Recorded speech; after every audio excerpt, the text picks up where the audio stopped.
Hey my loves, this is another VR to the tag Top Tarot Trumps. It was started by Musings by Marsha, and it is a tag where we're showing 5 examples for each of the major arcana of the tarot from different tarot decks.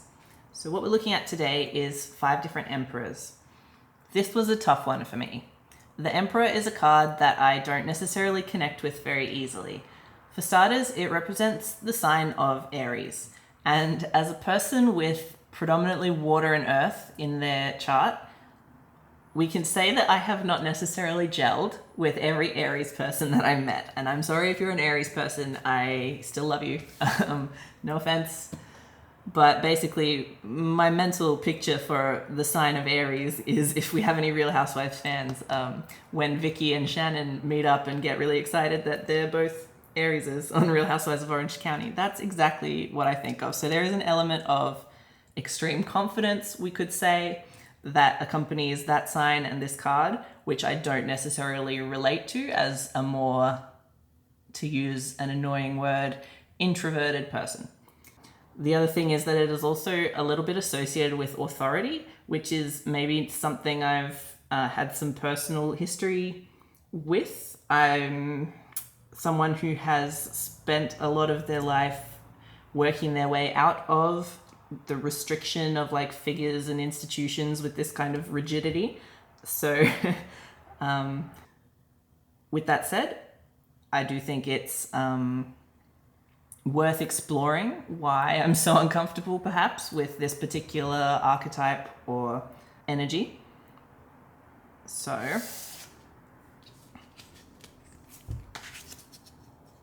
we're going to start here.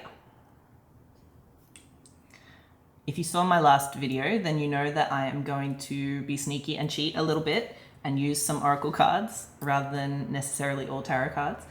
So this is the 2 gods who might be typically associated with the Emperor. So this is Zeus and Aries. And you can see why there is a little bit of hesitation maybe for me with connecting to that particular archetype. In this deck, they've been assigned supremacy and warmongering, which who wants to be associated with either of those things?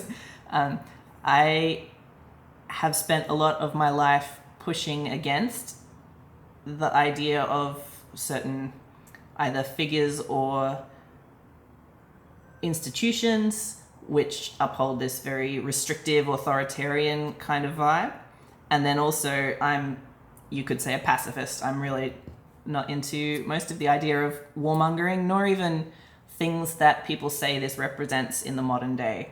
Things to do with like hunting or being extremely confident, that kind of thing. Being extremely assertive. There's a kind of confrontational nature to this energy, which I personally maybe struggle with. And I'm not trying to get too deep into the weeds of, my own personal shadow work that I need to do, all that stuff. I guess it's just an interesting point I find, that there are some cards that we might just inherently understand better or relate to more, and some that we don't. And this, for me, is one that we don't. Despite being, I guess, a pretty devout little Hellenic polytheist, Zeus and Ares are 2 figures who I've had a difficult time understanding or connecting to as well in my own sort of personal practice. So this one is, we'll call it an ongoing project for me, figuring out exactly the useful role and the place of this very assertive kind of confrontational energy overall.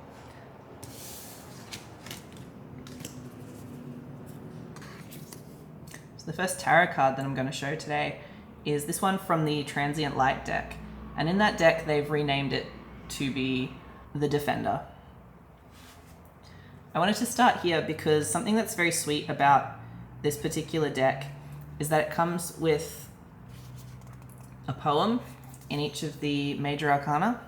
So I just wanted to read the poem that accompanies this one. It says, "Know what it's like to have someone standing in your corner.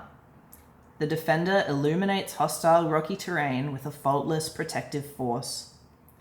May seem like you're in a spot of limp direction, but feel the strength of purest carbon that's a diamond to me and you. Ask if you're about to let the whole team misstep or find the call for action. So I like that because it really illustrates that this is about leadership, being decisive. I find that a lot easier to understand than being necessarily a ruler, being a leader versus being a ruler. It's a small distinction, but it is there. And also this idea of a diamond which comes out of the mountains. The mountains are a very common theme among Emperor cards, and it really shows that idea of being very steadfast, not changing your opinion on a whim, sticking towards a goal, showing leadership, showing decisiveness,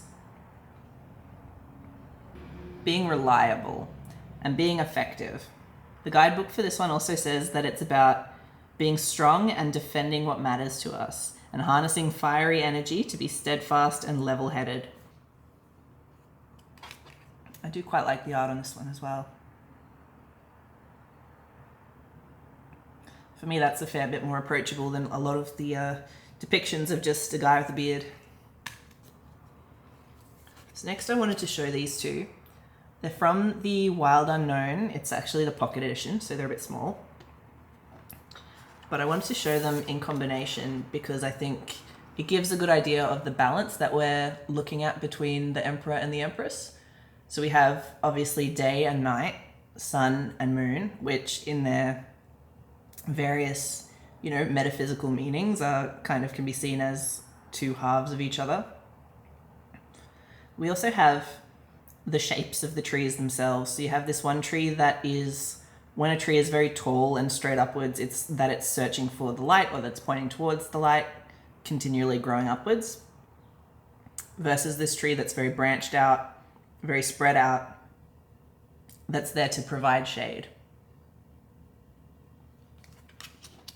So it's this very nice balance between those two energies, and I just think it's a good, very simplified way of depicting them, where if you see these two in a spread, you still would know exactly what they mean, despite it being such simple imagery.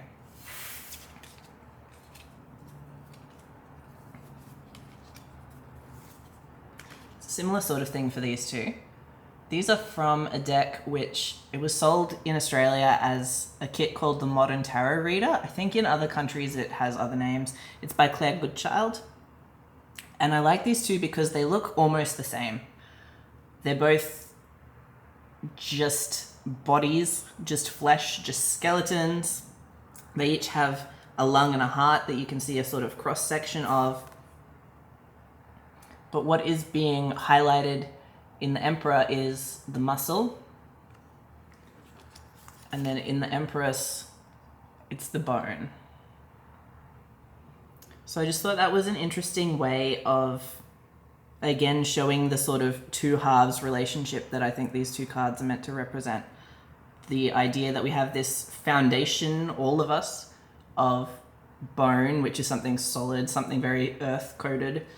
And then you have these muscles, which is something that is necessary to make the more solid bone move, if that makes sense. Like a skeleton can't move on its own, we think. And a pile of muscles is just meat if there's no skeleton under it to give it a structure. You see what I'm saying? Sorry for the graphic image there. And finally, you knew that this one was coming. This is from the Fyodor Pavlov Tarot. This Emperor I like the most, probably, out of any Emperor in any of the decks that I have, because it is so approachable looking. Like this Emperor, although he's wearing armor, he is holding a scroll, which gives this idea of being sort of a scholar. So again, leaning more on that leader versus ruler kind of vibe. He just looks like someone who wants to avert the war rather than joining in the war. Again, we have these mountains in the background. I love the details, the way the artist has done the faces in this deck, the way it's printed. Basically, literally everything about it. Let me rant every single time. So he would have to be my favorite emperor. So that has been my top 5 emperors. Thank you for listening to me rant a little bit. And again, sorry to anyone that is an Aries. I still love you. If you like this video, chuck us a like, chuck us a subscribe, and I will see you in the next one. Bye.